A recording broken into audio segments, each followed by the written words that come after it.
መንፈሳዊ ህይወት ማለት የግል እግዚአብሔር ጋር ያለን የግል ልምምድ በጣም መሰረታዊ ነው። እግዚአብሔር ሲጀመር የሚገለጠው በግል ሰዎች ሊኖሩ ይችላሉ። ልክ እንደ ጳውሎስ በብርሃን በተመታ በተነክቶ በወደቀ ጊዜ አብረውት ሰዎች ነበሩ፣ ከኔ ጋር የነበሩ ሁሉ ወደቁ ይላል። ግን ይልና እግዚአብሔር ያለኝን ድምፁን አልሰሙም ይላል። እኔን የሰማሁት ልክ እንደዛ ጥሪ በሰው መሃል ነው።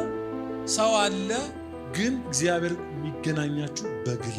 ስለዚህ ይሄ የግል ልምምድ ዙሪያው ላይ ምንም ኖረ አልኖረ የሚጀመርም ከሰው አንጻር የሚቋረጥም ከሰው አንጻር ሳይሆን እግዚአብሔር ራሱን ለኛ ከሰጠን አንጻር። ስለዚህ እነዚህ የግል ልምምዶች እናንተን በእግዚአብሔር ፊት ብዙ ነገር ባለበት መካከል በጣም የተረጋጋ ጸጥታ የሞላበት ከእግዚአብሔር ጋር ያለን ጤነኛ ህይወት እንዲኖረን ይረዳናል። የሳሙኤል ልዩነት ከነዚህ ሰዎች ልዩነቱ እና ያ ልዩነቱን ጠብቆ የቆየበትን ነገር ላውራችሁ። መንፈሳዊ ህይወት ቤተሰብ ፕሬሸር ሊያደርጋችሁ ይችላል። ቸርች ስትመጡ እዚህ የሚያስተባብሯችሁና ቸርች የሆነ ነገር ሁኑ አድርጉ ሊሏችሁ ይችላሉ። እነዚህ ሁሉ እንዳሉ ሆነው እንደዚህ ስለተባለ እንደማትዘልቁ ታውቃላችሁ። አትዘልቁ።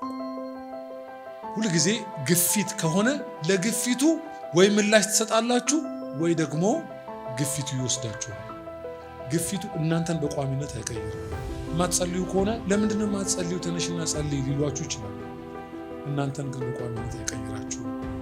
የምን ልምምድ ከሌላችሁ የግል ከእግዚአብሔር ጋር ኢንካውንተር የግል ከእግዚአብሔር ጋር መነጋጋት ከሌላችሁ በሀገር መሃል ተሰብስባችሁ ተረጋግታችሁ በግል ከእግዚአብሔር ጋር ያላችሁ ጤነኛ ህይወት መጠበቅ። ይሄ የእግዚአብሔር መገለጥ የመጣው በግል አጠገቡ እንቅልፉ ሲነሳ ገና ደጁን ሲከፍት አጠገቡ ማን አለ? ኤሊ አለ። ግን ለኤሊ አይደለም የተገለጠለት። ለማን የተገለጠለት?